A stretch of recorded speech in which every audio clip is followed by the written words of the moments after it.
To what extent was the boycott of the 1980 Summer Olympic Games effective?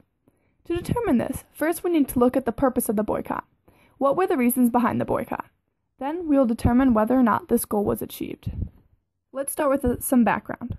On November 4th, 1979, Iranian students climbed over United States Embassy walls and took control.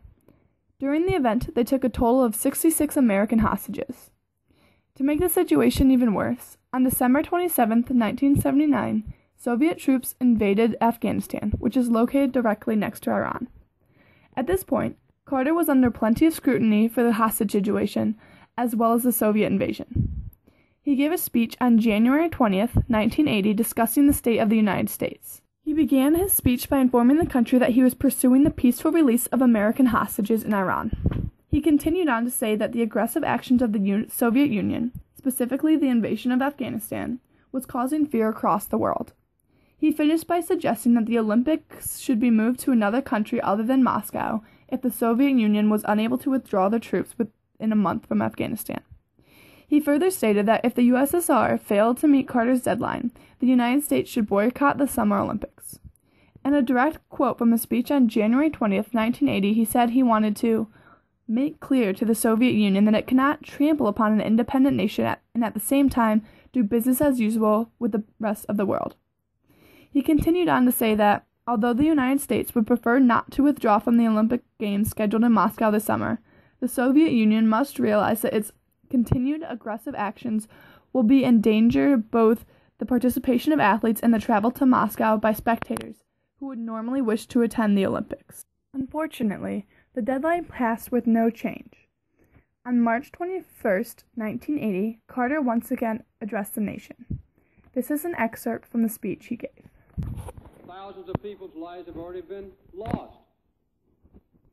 Entire villages have been wiped out, deliberately, by the Soviet invading forces. I can't say at this moment what other nations will not go to the Summer Olympics in Moscow.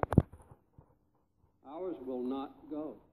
From these two excerpts, we can infer that there were a couple of main reasons Carter wanted to boycott the 1980 Summer Moscow Olympics. At the time of the proposal, Carter wanted the Iranian hostages to be freed quickly and safely. But that did not happen until January 21, 1980, shortly after Ronald Reagan took office, and 444 days after the hostages were originally took captive. Another reason was Afghanistan, which again, the Soviet Union did not change their policies on this occurrence until after the eventual end of the Cold War in December of 1991, almost 12 years after the initial proposal to boycott the Olympics. In reality, the one aspect that the United States was successful in was embarrassment. The Soviet Union had spent thousands of dollars installing satellites so the games could be a big deal. But because the United States and 64 other nations boycotted the Olympics, very few of those countries actually watched the games or attended the actual games, which would have helped the economy in the USSR drastically. In fact, the games were not at all aired in the United States. We can see that the Soviet Union was hurt, but it didn't cause them to change. We also have to consider if it was worth it for the United States. As previously stated, the hostage situations nor Soviet policies changed due to the boycott. Another negative is that the U.S. lost some money. Furthermore, athletes were upset because they had been training and were finally good enough to compete globally, but they were unable to show their skills and take pride in their country at the Olympics.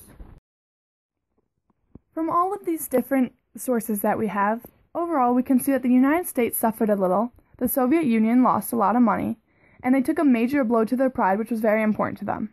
However, the boycott did not affect the war long-term or really short-term. The hostage situation continued, and the troops were never pulled out of Afghanistan. Therefore, I would say the boycott was only somewhat effective.